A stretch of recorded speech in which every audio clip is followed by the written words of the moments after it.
to ask about the challenge that Tottenham face at the moment with trying to attract certain players. Because you're in the Champions League, but as you've said, the last few Premier League seasons haven't been right at the top of the league. How attractive is Spurs right now from the perspective of top quality targets? I think we are very attractive in many ways. I think Spurs is a fantastic club with a huge potential, and I think some of the boxes you need to tick is, of course, the stadium and the training ground and the potential. Of course, if we compete against the three teams that but clearly is ahead of us, City, Arsenal and Liverpool, unfortunately, then those three clubs are not probably more attractive right now. It's not the same that we can't attract some of the players that also want to go to those players. It depends a little bit if there's a spot available for the player to play in those clubs and here, for example. And Bournemouth earlier this season, I think it was Daniel Levy's last game at the club. He talked the other day about the most in this whole club's history of turnover of key staff, but he's the one that everyone, even outside of Spurs, outside of Tottenham, will be aware of. He's a huge figure. First of all, can you give us an idea of just what it's been like in the sort of post-Daniel Levy era, particularly when it comes into this transfer window, where he had such a hands-on sort of role to play, particularly when it came to signing players? Of course, my experience is very limited, I must admit. I think, as I understood, he was the one that was signing off and negotiating the final bid, as I understood it before.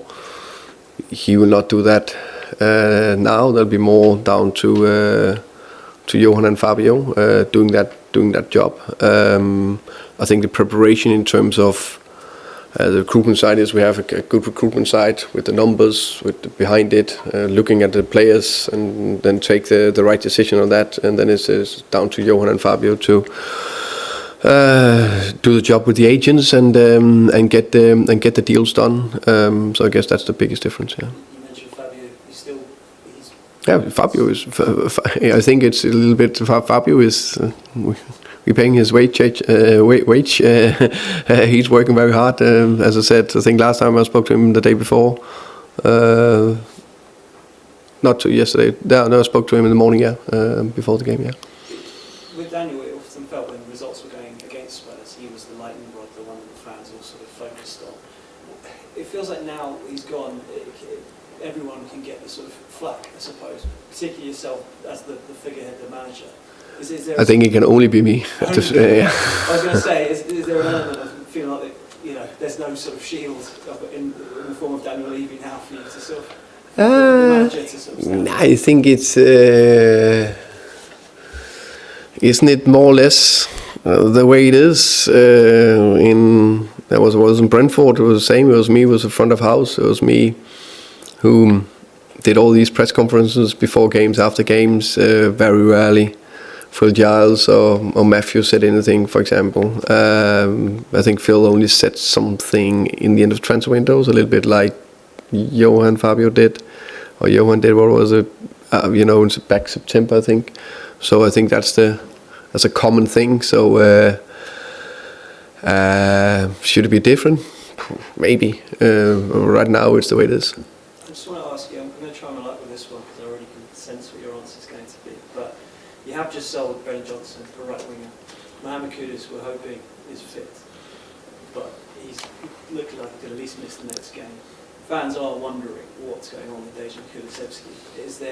Has there been a setback with him? Can you reveal anything about when we might see him back playing? Because he's such a key player. He's a key player, and he's been such a key player for us. So I completely agree on that, and I would love to have him back soon. Unfortunately, it was a tricky injury he got. So it just take time, and they're working very hard, and he's working very hard to come back on pitch. Alex? Would you like some of that load you spoke about, the transfer fee with Brennan and other bits as well? Would you like some of that load taken off you from perhaps the people above you in terms of being more front-facing towards the media?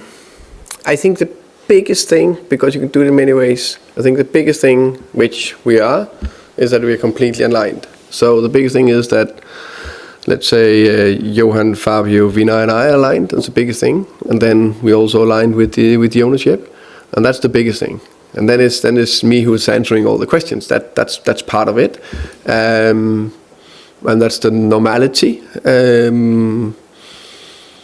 Is it better that you have others also sometimes? Not others, maybe one more, a sport director or a CEO or whatever it is, to say something? Maybe, I don't know. That I'm a little bit in doubt of. The reality is, and the norm is, that is the head coach. Yeah, I suppose it's just part of the... Yeah, it's part of the job, yeah. Yeah, exactly. So if I don't like that, then probably shouldn't have taken the job. And Matthias Tell, obviously, got shot off within 20 seconds yesterday.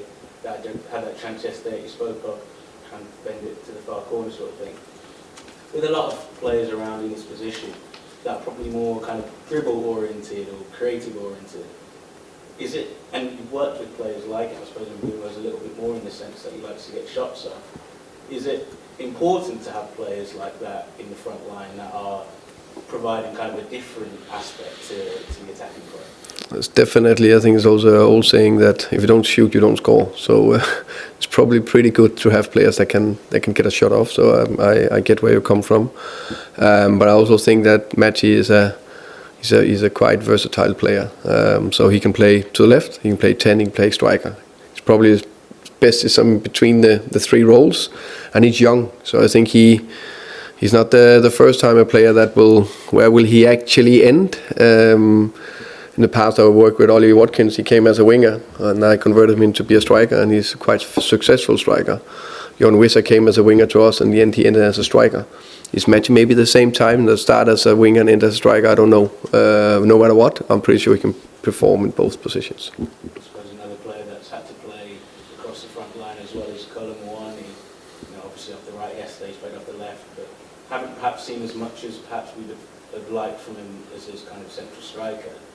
Do we have to kind of see more of him in that position over, I suppose, a protracted period of time to really get the best and really understand what he's about?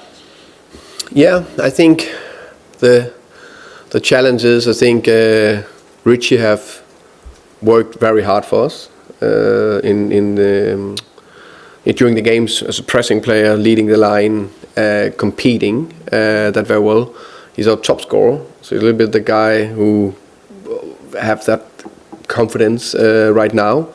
Cole has scored 0 goals, unfortunately, and 0 assists. So there's also a little bit of that.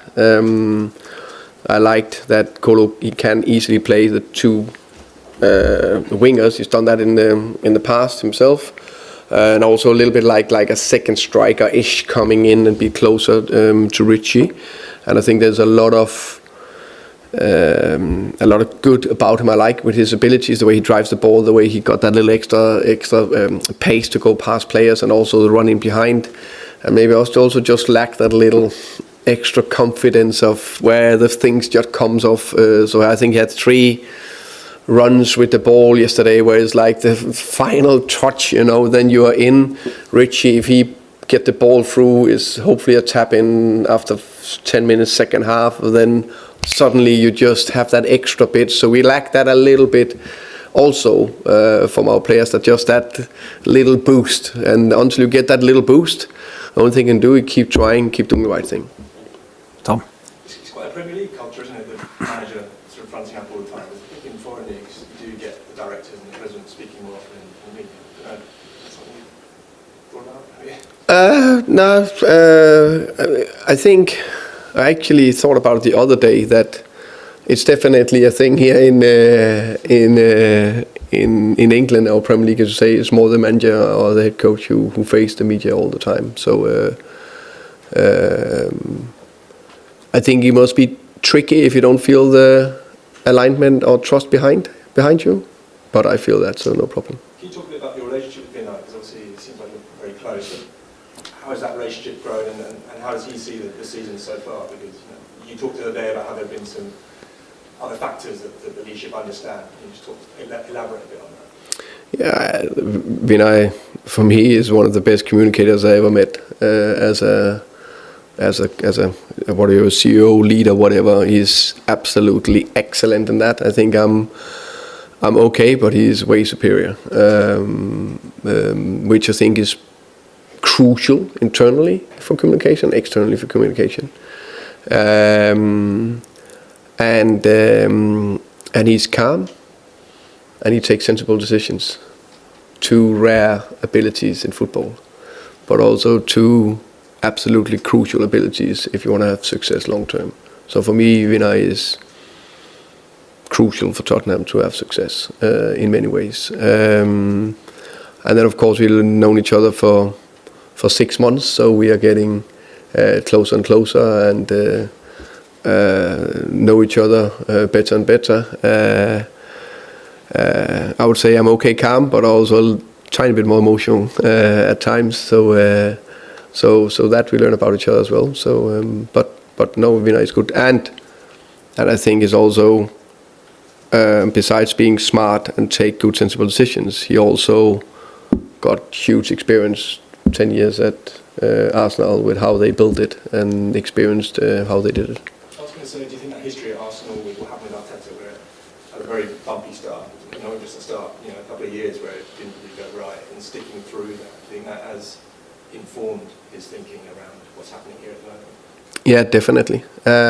No doubt about that. Plus, he knows what good looks like. So, and also know how, unfortunately, it can take time to get up to where good should look like. So I think that's definitely beneficial, and also understand the journey we're on. Which is quite rare, because a lot of chief executives, they sort of, quite quick to fire. But I guess his experience with Arteta at Arsenal kind of shows that it's worth sticking through that early period. Yeah, definitely. But also I think it's the competitiveness of the Premier League. We all, it's fantastic. So let's say there is a club that is really fighting and dreaming of coming into the top 4 with the Champions League spot. That means there's 4 that's going to be hugely disappointed. If you then look at the wages structure, or that index, how that is, then you can see, and then you can look where have you been, and on what trajectory are you on to go there. So all that taken into consideration, plus you then need to keep the noise out as well. So there's a lot of things to be aware of.